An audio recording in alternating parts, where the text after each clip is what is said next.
मेरी मैया तू ही तो प्यार का समंदर है, कई सूरज और कई चांद तेरे अंदर है। नमस्कार, मैं प्रियांशु कुमार। सर्वप्रथम आप सभी को बसंत पंचमी की हार्दिक शुभकामनाएं। एक बार पुनः हर साल की भांति बसंत पंचमी को सीएमसी के प्रांगण में यह बसंत पंचमी का त्यौहार सेलिब्रेट किया जा रहा है।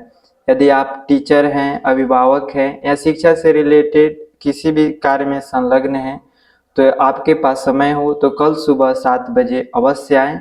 हम लोग एक छोटे से पूजा पाठ के माध्यम से शांतिपूर्वक प्रसाद वितरण करके इस समारोह का समापन करेंगे और इसके उद्देश्यों के प्रति जागरूक रहेंगे। तो आइए फिलहाल हम कुछ बातें जो सरस्वती पूजा बसंत पंचमी से रिलेटेड इसकी इतिहास की ओर चलते हैं। आखिर यह कहानी कहाँ से स्टार्ट होती है। तो यह समय है लगभग आज से 3500 वर्ष पहले का, जिस समय भारत में आर्यों का आगमन होता है और सर्वप्रथम माता सरस्वती का उल्लेख यह ऋग्वेद में पाया जाता है। यानी वेदों के अंतर्गत सबसे प्राचीन ग्रंथ ऋग्वेद में माँ सरस्वती का उल्लेख एक सर्वप्रथम नदी के रूप में पाया जाता है और इन्हें नदीतम के नाम से पुकारा गया। यानी नदियों में सर्वश्रेष्ठ सरस्वती को कहा गया। उसके बाद यह ज्ञान, विद्या और वाणी की देवी बन जाती हैं और इनका पूजा वसंत पंचमी के माध्यम से प्रारंभ होता है। उसके बाद वेदों के बाद माता सरस्वती यानी इस पर्व का उल्लेख, बसंत पंचमी का उल्लेख पुराणों में मिलता है, जहां इन्हें शास्त्रों की रचनाकार के नाम से पुकारा जाता है और इसमें स्कंद पुराण और भागवत पुराण में इस त्यौहार का उल्लेख है। आगे चल के इतिहास में लगभग आज से 2000 वर्ष पहले यानी 400 से लेकर के 600 ईस्वी के बीच जो भारत में गुप्त वंश का शासन काल रहता है, तो उस दौरान ज्ञान, शिक्षा, साहित्य, इसे उस समय स्वर्ण युग कहा जाता है। ज्ञान, शिक्षा और साहित्य का स्वर्ण युग गुप्त काल कहलाता है, क्योंकि उस दौरान इसका विकास काफी होता है और उस समय में यह बसंत पंचमी के त्यौहार को काफी धूमधाम से सेलिब्रेट किया जाता है।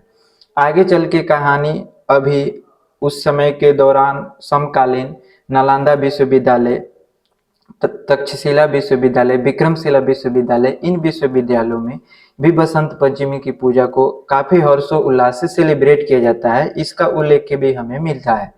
आगे कहानी में अभी वर्तमान के समय में भारत के मुख्य रूप से 5-6 राज्य जैसे पश्चिम बंगाल, बिहार, ओडिशा और साथ में असम और हमारा एक उत्तर प्रदेश भी शामिल करें तो इन त्योहारों में मुख्य रूप से बसंत पंचमी के इस पर्व को सेलिब्रेट किया जाता है।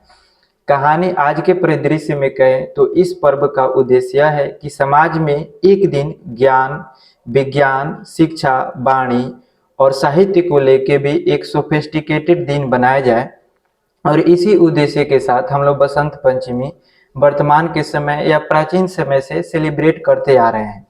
लेकिन मुझे यह अंदेशा अपनी संस्कृति को लेकर के होता है कि वर्तमान के समय में हम केवल बसंत पंचमी को ही नहीं, अन्य त्योहारों को भी अपने इंटरटेनमेंट के साथ जोड़कर इसके स्वरूप को ही बदल दिए हैं। चंद पल की खुशियों के लिए अपनी इस पुरानी प्राचीन संस्कृति को बनाए रखना एक शानदार पुत्र का कर्तव्य होना चाहिए। यदि अपनी संस्कृति और सिविलाइजेशन को माता मानते हैं तो इन संस्कृतियों का जो इन परंपराओं का मुख्य उद्देश्य है उन पे काम जरूर करें। हम अपनी कुछ खुशियों के लिए, चंद पल की खुशियों के लिए इसे समर्पित ना करें, इसे समाप्त ना करें। तो एक बार फिर से मैं पुनः आपका आगमन करता हूँ सीएमसी के प्रांगण में सुबह 7 बजे। आप जरूर प्रस्तुत हों।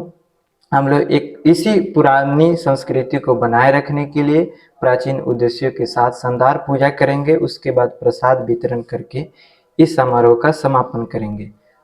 आपने हमें ध्यान से सुना, इसके लिए धन्यवाद।